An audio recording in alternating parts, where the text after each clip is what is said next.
अरे उन पे भी आएंगे, उन पे भी आएंगे। सब पे आएंगे भी। क्या दिक्कत आ रही है, पढ़े लिखे लोग के सामने से आए। हाँ देख कितनी बढ़िया बात कही। नाम क्या है तुम्हारा? अरमान। अरमान, सुलेमान और अरमान। थोड़ा इधर तो हो जाए। बात करेंगे, भाई से बात कर रहे हैं। चलो भाई शुरू करें। हाँ बढ़िया, आप कैसे हैं? आपको बहुत देखते हैं। थैंक यू भाई, थैंक यू। आपके लल्लन टॉप वीडियो वगैरह जो यूट्यूब पर देखते रहते हैं। यूट्यूब पे देखते रहते हैं। क्या देखते हैं लल्लन टॉप पे आप? ये लल्लन टॉप पे आपका जो यूपी का वगैरह का जो चल रहा है, जो शुरू हो गया आज से यूपी का जी, वो सारी चीजें देखते हैं। अच्छा, मोहल्ले का नाम है केला भट्टा, इस्लाम नगर। ये हैं अरमान, हमारे नए नए बने दोस्त हैं। ये अरमान के छोटे भाई सुलेमान हैं।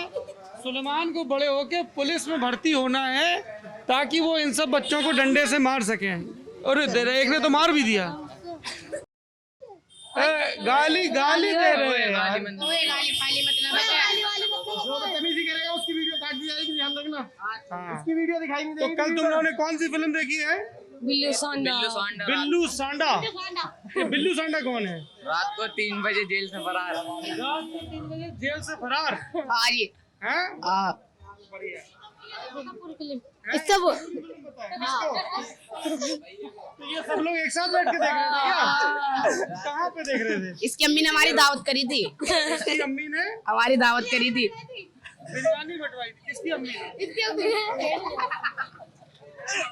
एक दूसरे से इशारा कर रहे हैं। पढ़ने जाते हो आप? हैं? कौन सी क्लास में पढ़ते हो? 7वीं में। जी पढ़ाने जामे स्कूल में, सारे बच्चे पढ़ाने जामे।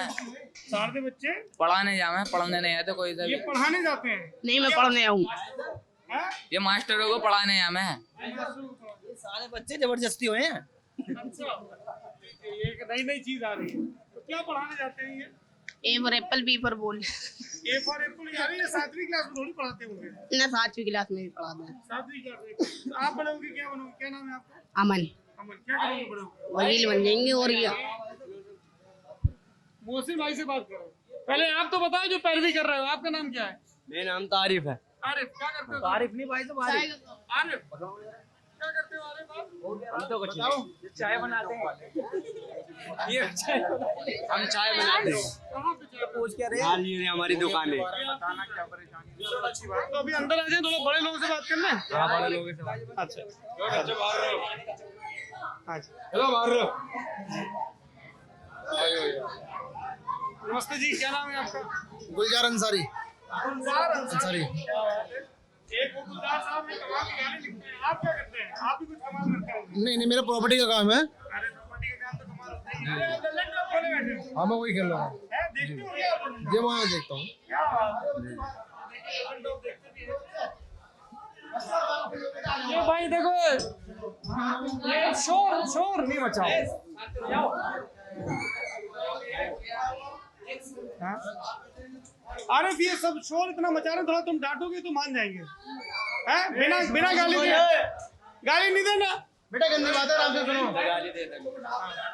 सुनो। एक एक करके बात करने दो अरमान।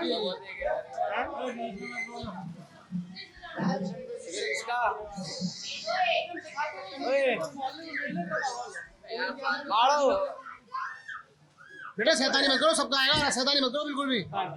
समझो बात को। लोकेशन समझो। देखो ये समझ नहीं रहे हैं।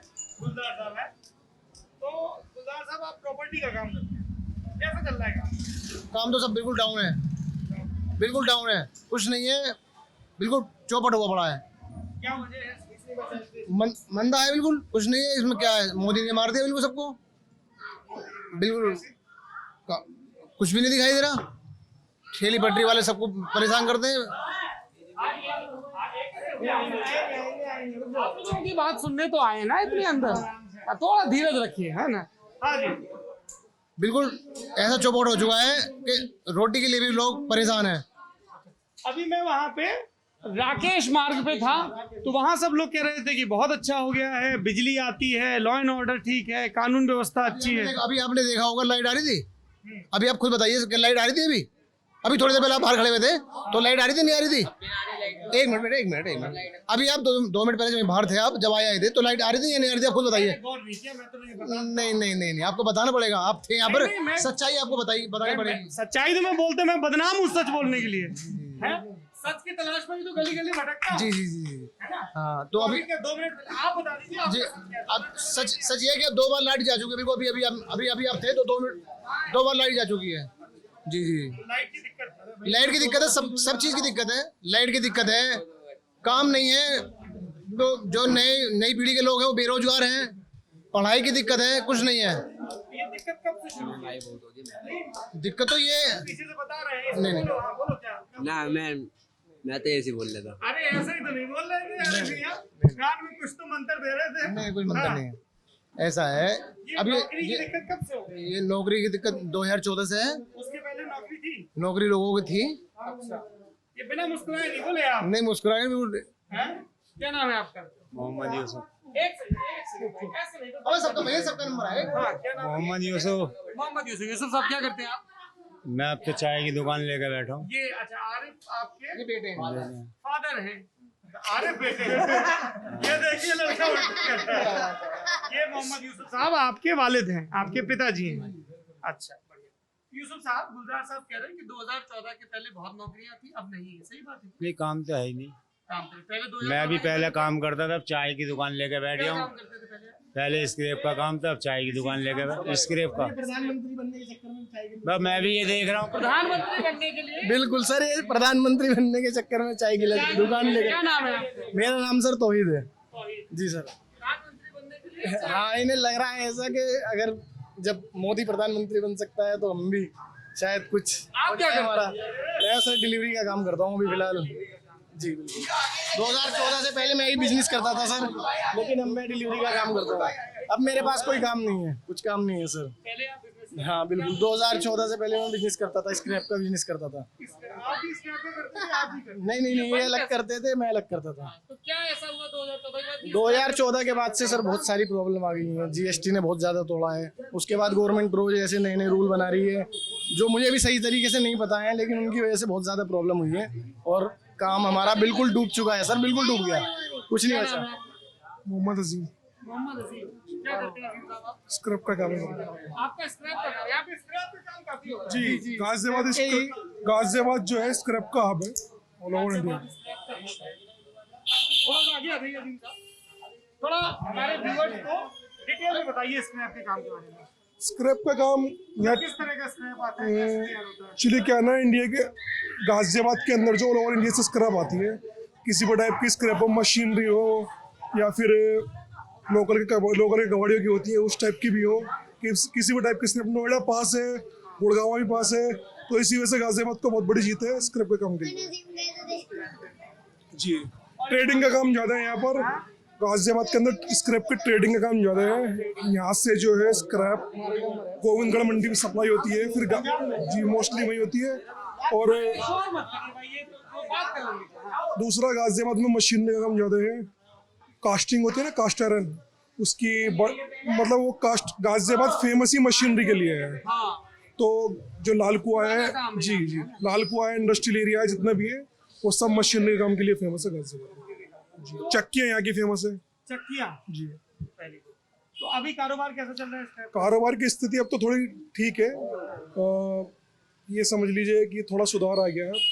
कुछ 2014 के बाद डाउन तो था ही, हर चीज़ डाउन था। 2 साल से कोरोना ने कमर तोड़ रखी है, बट अब थोड़ा सुधार है। डाउन किस वजह से? जैसे तौहीद ने कहा कि नोटबंदी और जीएसटी। जी, सबसे पहले तो नोटबंदी ने काम खराब किया, देन उसके बाद जीएसटी आने के बाद पहले स्क्रैप में 4% रेट था, देन अब 18% है, तो उससे बहुत बड़ा इफेक्ट पड़ता है। 4% था और अब जीएसटी 18% है, तो उससे बहुत बड़ा इफेक्ट पड़ा है काम पर। सपोज कीजिए 4% वेट हुआ तो 20 रुपये किलो से सीधा 2 रुपये के समथिंग में बढ़ा, ठीक है। और अब जीएसटी 20% ही मान लो, खर्चे भी पड़ जाता है, तो 4-4.5 रुपये पड़ा, तो इजीली कोई जीएसटी देता नहीं है। इससे बहुत बड़ा इफेक्ट पड़ता है। जीएसटी देता नहीं। आगे किसी फैक्ट्री में हम सप्लाई करेंगे, जीएसटी में लेगा नहीं, वो कच्चे बिल में माल लेगा, उससे इफेक्ट पड़ता है काम पर। कच्चे और पक्के बिल का? जी, बहुत इफेक्ट पड़ता है इससे। और कौन कौन है घर में आपके अभी तक? जी मेरा फादर है, मैं हूँ, मम्मी है, वाइफ है, सिस्टर्स हैं। तो कितना पढ़े हुए हैं आप? जी मैं अंडर ग्रेजुएट हूँ। तो ये बताइए कि गाजियाबाद में पिछले 5 साल में कोई डेवलपमेंट का काम हुआ है? नहीं, गाजियाबाद में बहुत डेवलपमेंट हुआ है, बट वो पुराने डेवलपमेंट हुआ है। जैसे योगी जी ने आगे स्टार्ट हुआ था ना, उससे पहले ही अखिलेश जी ने मेट्रो स्टार्ट कर दी थी यहाँ पर, बट उद्घाटन नहीं हुआ था। एलिवेटेड रोड बनाया था, वो भी अखिलेश जी की देन थी। बट हाँ, मोदी सरकार ने किया, ये NH-24 बहुत अच्छे दिया है, और अब जो रैपिड रेल दे रहे हैं ये भी बहुत अच्छे दे रहे हैं। हाँ, गाजियाबाद में डेवलपमेंट तो बहुत है, बट कुछ काम ऐसे जो कर नहीं रहे हैं। हिंडन नदी का पुल टूटा हुआ है, पहले भी टूटा हुआ था, योगी सरकार के आने से पहले टूटा हुआ था, आज भी टूटा हुआ ही है, बनाया नहीं है। जी ये बनाया नहीं है। उसके अलावा बहुत सारी काम है, जैसे शुरू मीडिया ने दिखाया था योगी जी आगे यूपी के गड्ढे खत्म हो जाएंगे, शुरू में दिखाया हल्ला घाटा, फिर कुछ नहीं हुआ। शुरू में जब हुआ था कुछ भी नहीं हुआ था। मीडिया वही होती है, तो कुछ भी नहीं हुआ। मतलब स्टार्टिंग में था, देन उसके बाद फिर डाउन होता चला गया सब। दिखाया कुछ और जाता, होता कुछ और है। जी बट काम तो है, ऐसी बात तो नहीं है। गवर्नमेंट ने रोड पर बहुत अच्छा काम किया है, रोड बहुत अच्छे काम किया है, कुछ हाईवेज बनाए हैं, जैसे NH-24 को बहुत अच्छा कर दिया है, और पेरीफेयर रोड लिया है भी गाजियाबाद से लिया है। गाजियाबाद पर फोकस तो है क्योंकि दिल्ली के नियर बाई है, बट जो एक्सपेक्टेड थे वो नहीं है। तो जैसे जो भी अब नई सरकार बनेगी आगे, या जो भी सरकार लोग सुन रहे हो आपको नेता, उनको आप क्या बोलना चाहिए, क्या करना चाहिए जिससे इस इलाके का और आपके जैसे जो नौजवान हैं, कारोबारी हैं, उनका काम और बेहतर हो? सबसे पहले तो ध्यान दिया जाए रोड पर, ट्रांसपोर्टेशन पर। बहुत जाम है शहर के अंदर, बहुत दिक्कत होती है इससे। शहर के अंदर जी बहुत जाम है, 2 दिन से तो बहुत बुरे हालात हैं, शहर के हालात बहुत ज्यादा खराब है। बारिश की वजह से जाम बढ़ गया? बारिश की वजह से भी है कुछ, 2 दिन से एक तो त्योहार था, बारिश थी, और गड्ढे बहुत ज्यादा है शहर के अंदर। नगर निगम बिल्कुल भी फोकस नहीं कर रहा है। गंदगी का अंबार लगा पड़ा चौराहे पर, बहुत जाके देखिए। कुछ ऐसा होता है ना कि मुस्लिम एरिया में ध्यान नहीं दिया जाता है, ये बहुत बड़ा फोकस है। इसकी क्या वजह होती है? वजह कुछ नहीं होती है, बस यही है कि जैसे पढ़े इनको पढ़ा रहने दो, बस ये सोचते हैं। जी मेयर, सांसद, विधायक सब बीजेपी के हैं यहाँ से, बट विजिट नहीं करते कभी भी यहाँ कर। इलेक्शन के टाइम पे कभी कभी आगे तो आगे, देन उसके बाद कोई नहीं है। आपके जो काउंसलर साहब हैं वो इस पे कुछ ध्यान देते हैं? वो ध्यान देते हैं सफाई पर, उन्हीं की वजह से थोड़ा सा एरिया में है सफाई, बाकी और कुछ नहीं है। वही है, मजबूत है जाकिर सैफी, अच्छे काउंसलर हैं, अच्छे पार्षद हैं हमारे, बट वही ध्यान देते हैं। वो कहाँ तक कर सकते हैं, कांग्रेस से हैं वो, उनकी सुनवाई वहीं तक हो सकती है जहाँ तक वो करते हैं बस। तो कांग्रेस बीजेपी का चक्कर पड़ता है? जी बहुत ज्यादा पड़ता ये है। सफाई का मसला अभी है या पहले भी था? सफाई का मसला पहले से ही है पूरे क्षेत्र में। मतलब इनके कौन, आशा शर्मा है? आशा शर्मा, उनके पहले भी सफाई? जी सफाई का मसला है इस एरिया में पहले से ही रहा है, बहुत गंदगी रहती है। पहले सब सही है, कुछ पहले से अब सही है। हाँ, चौराहा थोड़ा क्लियर कर दिया है ना, इसी वजह से अब थोड़ा सही है। बाकी चौराहे की दूसरे से जाके देखिए, बहुत बुरे हालात है। सामने गाड़ी आती है ना वो उठाने के लिए कूड़ा, तो उसकी वजह से थोड़ा साफ सुथरा, अब पहले इससे भी ज्यादा खराब था। क्या नाम है आपका? नदीम खान। नदीम खान। क्या करते हैं खान साहब? हम कुछ नहीं करते जी, हमारा खानदान सब कुछ छोड़ के चले गए, जब तक जीवे जब तक पड़ गया खाने में। मतलब हमारे माँ बाप इतना छोड़ गए, हमें कुछ करने की जरूरत ही ना। अल्लाह का शुक्र है उसका, परवरदिगार का। तो फिर पूरा दिन वक्त गुजारने के बस यही बैठे रहे, पूछो इनसे। लिए यूसुफ मियां की दुकान में हाँ, चाय पी ली, कभी लस्सी पी ली, कभी पानी पी लिया, कभी रोटी खाइया करता है। हाँ बताइए, क्या नाम है? हमारा नाम है नरसिंह कुमार। नरसिंह कुमार। हाँ जी, मजदूरी करता हूँ। ये आपके महंगाई इतनी हो गई है, आ रहे हैं महंगाई बारे में, आपके हाथ में क्या हो रखा है? हाथ में चोट लगे, गिर गए थे काम करते में, घन चला रहे थे तो हथौड़ा लग गया हाथ पे। क्या काम करते हैं आप? मजदूरी। तो घन चला रहे थे? हाँ जी, तुड़ाई कर रहा था तो हाथ पे हथौड़ा लग गया, तो वो चोट आ गई थोड़ी हल्की सी। हाँ जी, तो महंगाई इतनी आ चुकी है, तो महंगाई में कुछ सुनवाई होगी या नहीं होगी? तो इसी हम आलू 30 रुपए किलो लेके आया हूँ अभी। मिर्च 5 रुपए की 4-5 डाल दी हैं बस, और ज्यादा है नहीं मिर्च इसके अंदर। इतनी महंगाई आ चुकी है कि बेशुमार। एक दिन काम करता हूँ, 4 दिन खाली बैठता हूँ। तो हमारी सरकार तक ये खबर पहुंचानी चाहिए कि काम कैसे ठप हो गया, क्या समस्या है इसकी। इस समस्या कुछ हल होना चाहिए। आपका राशन कार्ड बना हुआ है? राशन कार्ड नहीं बना हुआ, हम प्रदेश गए हैं ना, हम बरेली सजानपुर के आदमी हैं। शाहजहांपुर से। हाँ जी, और यहाँ पे आप मजदूरी करता हूँ। अब वहाँ पे आपका राशन कार्ड है? वहाँ मेरे डैडी का बना हुआ है। हाँ जी, क्योंकि अब मैंने सुना एक नई स्कीम आ रही है, one nation one ration card, कि आपका अगर वहाँ राशन कार्ड बना है अच्छा जी। वो सब जगह चलेगा। नहीं, मेरे डैडी का नाम बना हुआ है ना, मेरा नहीं बना हुआ। साइन तो होता है। आप कब से हो यहाँ पे? यहाँ हो चुके हैं मुझे करीबन तो 4-5 साल हो चुके हैं गाजियाबाद। वहाँ क्या करते थे पहले? शाहजहांपुर जमीन करता था बस, जमीन खेती बाड़ी। खेती किसानी का। हाँ जी, तो फिर वो काम छोड़ के यहाँ पे वहाँ कम पैदावारी होने लगी तो कमाने के लिए इधर आ गया हूँ। तो यहाँ भी अब कुछ नहीं हो रहा। अब कुछ भी ना, एक दिन काम करता हूँ, 4 दिन खाली बैठता हूँ। वापस जाओगे गाँव या यहीं रहोगे? अब तो यहीं, तो अभी तो फिलहाल तो जब एक दिन करता हूँ 3 दिन खाता हूँ, तो घर पे जाऊँ तो क्या करूँ? घर पे परेशान है, घर वाले भी परेशान है, क्या करूँगा? घर पे भी परेशानी है। सरकार को क्या करना चाहिए आपके? तो सरकार को तो हम ये कहते हैं हमें रोजगार मिलना चाहिए फिलहाल तो, रोजगार मिलना चाहिए बस। आपके पास भी आएंगे। हाँ। हमारा मतलब यही कहने का है कि हमें रोजगार, काम मिले। बस हमें काम मिल जाए, बस बहुत बढ़िया बात है। जी बताइए, क्या नाम है आपका? मेरा नाम इमरान मलिक है जी। इमरान मलिक जी, क्या करते हैं इमरान साहब? मेरा नाम फर्नीचर का काम है जी। फर्नीचर का। रिलैक्स न्यू फर्नीचर के नाम से दुकान। किस नाम से? रिलैक्स न्यू फर्नीचर, नहीं दिल्ली सीमापुरी। यहाँ से अप डाउन करना पड़ता है डेली। यहाँ से अप डाउन करते जी। हैं। मतलब ये क्या वजह रही इतने दूर काम करने की? पर काम के यहाँ पे यूपी में काम की बड़ी टेंशन है। काम क्या करें, जिस फैक्ट्री में लगते थे अब से 10 साल में। एक सेकंड, आप लोग शोर मचाओगे मैं बंद करके चला जाऊंगा, ऐसे मत करिए प्लीज, बात कर लेनी चाहिए। सर पहले गोवा काम करते थे। गोवा में? जी। क्या फर्नीचर का ही? नहीं, उसमें हार्डवेयर सॉफ्टवेयर का काम था, कंप्यूटर का। हार्डवेयर का काम था, सॉफ्टवेयर सब नहीं, कंप्यूटर। मैं बात कर लूँ ना, पहले इमरान भाई बोल रहे हैं। कंप्यूटर का काम था, हार्डवेयर सॉफ्टवेयर का। फिर उससे फर्नीचर पे कैसे शिफ्ट हो गए? उससे ये नोटबंदी, उस वक्त नोटबंदी और जीएसटी आई। नोटबंदी में पैसा नहीं मिल पाया तो लाखों रुपए घटाया। उसके बाद इन्होंने जीएसटी ठोकी, माल लाने में दिक्कत आने लगी, ट्रेन से भी दिक्कत आने लगी। काम को बंद करके कई लाख रुपए घटा के घर बैठ गई। 2.5 साल घर बैठने के बाद फिर कुछ दोस्तों से सहारा मांगा, फिर अपना फर्नीचर का काम चालू किया। अभी मुझे, जैसे मैंने पहले जिक्र किया था, मैं गुलजार साहब और यूसुफ जी से बात कर रहा था कि जैसे राकेश मार्ग में मुझे कारोबारी मिले तो जीएसटी का काम और बढ़िया हो गया, नंबर 1 का सब काम हो क्या हो गया? कुछ भी नहीं सर, मैं खुद फर्नीचर का काम करता हूँ, मुझसे आके कोई जीएसटी मांग कर दे नहीं पाता। इतने सारे ऑप्शन लगा दिए कि हमें समझने में भारी पड़ रही है।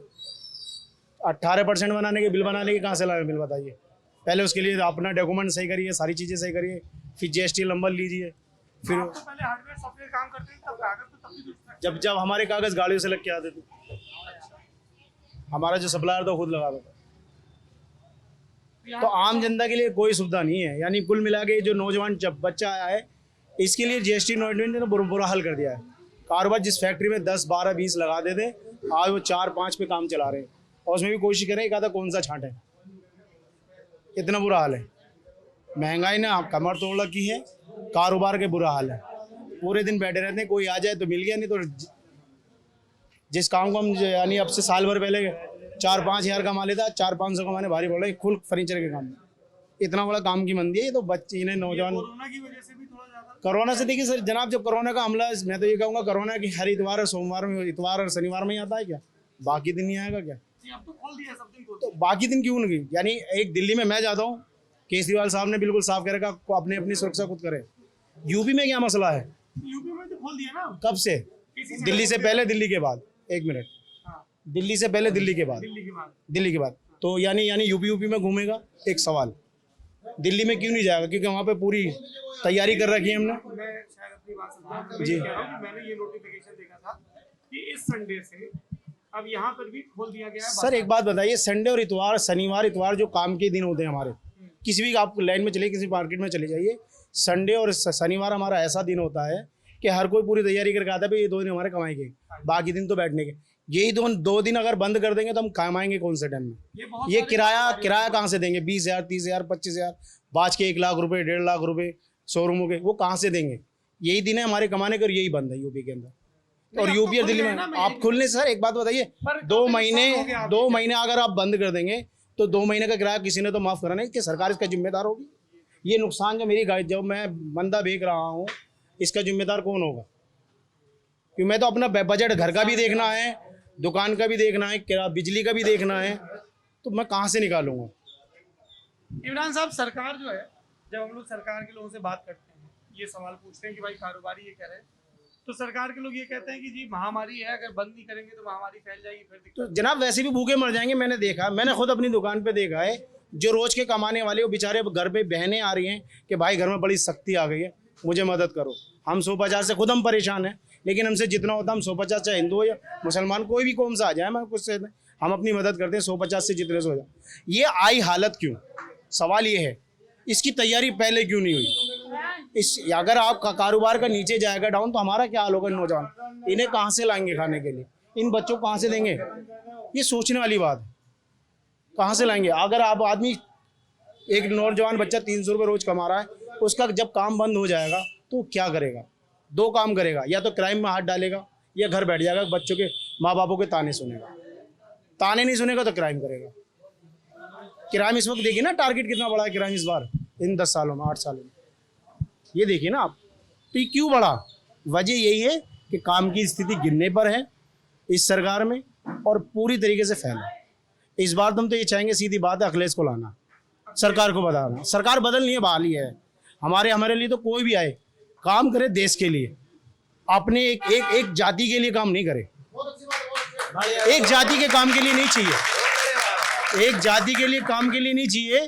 पूरे घर, हम एक परिवार है, हिंदुस्तान जो है हमारा पूरा खानदान है, बस समझ रहे हैं, ये हमारा पूरा खानदान है। और खानदान के जो बड़े सदस्य लोग होते हैं, जैसे हमारे घर में होते हैं, खान में दादा होते हैं, बाप वालिद साहब होते हैं, ये भी बड़े लोग जो होते हैं, नेता लोग जो होते हैं, ये हमारे घर को चलाने वाले होते हैं, खानदान को। अगर भेदभाव डाल देंगे तो हम कैसे एक दूसरे भाई से मिल पाएंगे, कैसे कारोबार कर पाएंगे? वो भाव देगा ये तो मुसलमान है, नहीं ये हिंदू है, भाई मैं तो नहीं लूँगा। इससे बहुत फर्क पड़ेगा, कारोबार सबसे ज़्यादा फर्क पड़ेगा और देश की स्थिति गिरेगी। कि जब टैक्स देश को नहीं पहुँचेगा तो देश डेवलपमेंट कैसे होगा? नो इंडिया की बात कर रहे हैं, वो कैसे बनेगा जब तक पैसा जेब में नहीं होगा? आपकी जेब में पैसा होगा, बढ़िया से बढ़िया कैमरा खरीद सकते हैं, बड़े से बड़ी चीज़ खरीद सकते हैं। आपकी जेब में नहीं होगा, कहाँ से खरीदेंगे आप? आप ये सोचेंगे आपके हल्का ले लें, अगली बार देखेंगे। वो अगली बार कब होगी? क्या अखिलेश यादव की आपने बात की, क्या पसंद है आपको अखिलेश यादव में? देखिए सर जनाब, मैं तो ये कहूँगा अगले साल से पहले जो काम किए सारे सड़कें लेके और आपने लैपटॉप से लेके बच्चों की पढ़ाई से लेके बच्चों का फ्यूचर देखिए ना। 2 साल खराब हुए, इसका कौन जिम्मेदार है? 2 साल खराब हो जाना। आप अगर 12वीं क्लास के बच्चों के देखेंगे, 2 साल खराब होने से उनके 2 साल वापसी नहीं आएंगे और 2 साल उन्हें और मेहनत करनी पड़ेगी। 4 साल की मेहनत खराब होगी उन बच्चों की। उन 4 साल का जिम्मेदार कौन होगा? अच्छा इमरान साहब, क्योंकि आप बड़े जानकार व्यक्ति लग रहे हैं ना, कारोबारी भी हैं, खूब उठते बैठते भी दस जगह। मैं जब गाजियाबाद की अलग अलग विधानसभा का, जो 5 विधानसभा हैं यहाँ पे है ना, मोदी नगर, मुरादनगर, गाजियाबाद, लोनी और साहिबाबाद, यही है ना 5।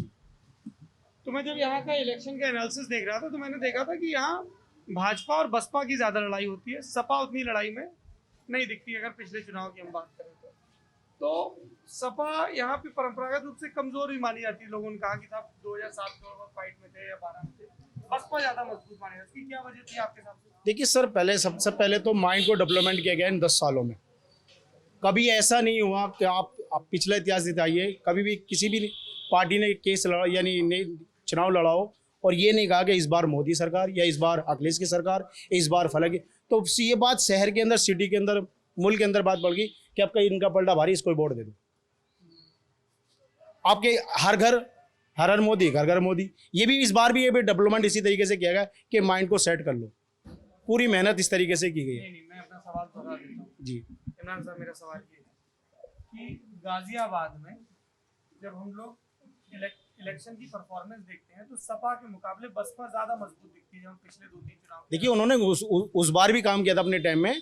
जो हमारी बहन जी हैं वो जो आ रही है वो इस वजह से कि उन्होंने बजाय काम करने के इस बार यानी पुतलों पे पैसा ज़्यादा लगा, इन्वेस्ट किया।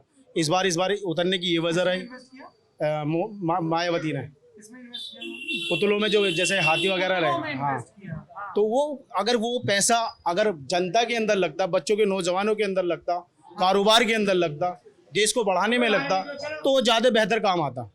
पुतले हमारे काम के नहीं है। उससे क्या हासिल हो सकता? कोई कारोबार हम उससे नहीं कर सकते, रोजी रोटी उससे नहीं चला सकते, घर बार उससे नहीं बना सकते। वो पैसा अगर हम कोई भी पार्टी हो, वो पैसा अगर पुतले लगाने की जगह पर कारोबार के अंदर लगाया जाए, नौजवानों के अंदर लगाए। आप बाहर मुल्क में जाइए, इस बच्चे को पता है कि ये काम करना है, तो सरकार इस पर पैसा खर्च करेगी, कहेगी 50% पर आपका हमारा हुआ एग्रीमेंट, पूरी ज़िंदगी काम करिए, हम तैयार हैं। आप दुबई जाइए शेखों के पास, अगर भारत का बच्चा लिखता है टैलेंट है, ये टैलेंट हमारा हुआ, पैसा तुम्हारा, मुंह बोल से बोलो। ये हम क्यों नहीं कर सकते? हम भी कर सकते हैं। हमारा बच्चा बाहर क्यों जा रहा है? ये डेवलपमेंट हम लाएं। वो 2 दिन का आगे बढ़ के, हम इतने पुराने, इतने जानने वाले, पैसा हमारे पास की कमी नहीं, चीज़ों की हमारे पास की कमी नहीं, फिर भी पीछे, फिर भी 100 साल, कभी पूछते 70 साल पीछे हो गए जी, कभी पूछते 100 साल पीछे हो गई, कभी इस चीज़ में पीछे। क्यों पीछे हो जाते हैं? आगे क्यों नहीं हो रहे हम? हमारे पास क्या नहीं है? टेक्नोलॉजी नहीं है, क्या चीज़ नहीं, सब चीज़ है, लेकिन हमारा मजबूर नहीं है। हमने कुछ नया करके दिखा, तुरंत गलत, चल अंदर, या फिर सीधा बाहर। बच्चा है तो 2 बजे, अगर मैंने यहाँ दिखाया तो बंद, नहीं तो सीधा बाहर। वो अपने आप को बेच देता है और पैसे कमाता है। देखिए, अब मैंने अब सबसे 10 से 12 साल है, 15 साल पहले एक बच्चे ने जहाज बनाया था। आज तक उसका नौजवान का पता नहीं उसको लग गया कहाँ, या तो बाहर गया, यानी 3 इंजनों से उन्हें एक जहाज बना के दिखा दिया, उड़ा के भी दिखाया। स्किल इंडिया, स्टार्टअप इंडिया, तो कहाँ से होगा सर? जब मैं अपनी टेक्नोलॉजी बाहर भेज दूँ, सब मेरी बात समझिए, मैंने एक चीज़ बनाई है, मोबाइल बनाया है, और वही मैं बाहर जाके बेच दूँ, तो बाहर को फ़ायदा हुआ ना। ये चीज़ अगर हम अपने देश को बेचेंगे, अपने बड़ों से बात करेंगे, तो वहाँ देश को ज़्यादा फ़ायदा होगा। उसकी प्रॉपर्टी यानी जो कमाई होगी वो हमारे पर ज़्यादा है। एक आखिरी सवाल जी सर। अभी अगले साल विधानसभा के चुनाव होने उत्तर प्रदेश में, तो जो भी नई सरकार आए उससे आपकी क्या डिमांड है? बस डिमांड यही सर, हमारी डिमांड, देखिए एक आम आदमी की क्या डिमांड हो सकती है?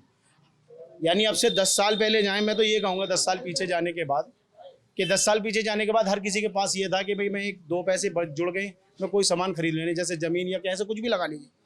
आज ये हाल है कि अपने आप को बचा लो, चाहे भले मकान बिक जाए। इस वक्त स्थिति ये है मुल्क की कि अपने आप को बचाओ कैसे भी करके, भूखमरी से किस तरीके से मान। लेकिन आने वाली सरकार से हम ये चाहते हैं कि ऐसा कोई ड्रामा न हो, भाई से भाई को जोड़े, देश को देश से जोड़े, और कारोबार खूब अपने देश के अंदर लाने की कोशिश करें। चलिए, काम होगा, सब कुछ होगा। ये आपने इस्लाम नगर इलाका है गाज़ियाबाद का, वहाँ के कुछ लोग, बहुत शुक्रिया आपका इमरान भाई, आपने इतने डिटेल में बात की। हाँ जी, मैं बातचीत ख़त्म कर लूँ गुलजार साहब, फिर आऊँगा। तो इस बातचीत के बारे में आपकी क्या राय है, आप कमेंट बॉक्स में ज़रूर बताइएगा। आज यूपी का हालचाल लेने का पहला दिन है, पहला ज़िला नोएडा जब चले, ज़िला गाज़ियाबाद, आगे हम मेरठ और तमाम दूसरे इलाकों में जाते रहेंगे, और ये पूरा सफ़र उत्तर प्रदेश के हर ज़िले तक जाएगा, ताकि हम समझ सकें कि आप लोगों का जीवन कैसा चल रहा है और उस जीवन में सरकार की क्या भूमिका है। आप देखते रहिए ललन टॉप, और अगर आपको इस चुनावी यात्रा से जुड़ना है, आप चाहते हैं कि हम आपके बीच आएँ, आपके मुद्दे जाने, तो आप हमें मेल भी लिख सकते हैं। हमारा पता है lt.chunav@gmail.com। Thank you so much, शुक्रिया। और एक बात, अगर आप यूपी के चुनाव की स्पेशल कवरेज देखना चाहते हैं, या यूपी में लोग क्या सोच रहे हैं, ऐसे वीडियोस लगातार देखना चाहते हैं, या पर्दे के पीछे क्या हो रहा है, तो ललन टॉप ने एक अपना नया चैनल शुरू किया है ललन टॉप यूपी के नाम से, आप उसको ज़रूर सब्सक्राइब करिए। उसका लिंक भी आपको इस वीडियो के डिस्क्रिप्शन में मिल जाएगा। Thank you.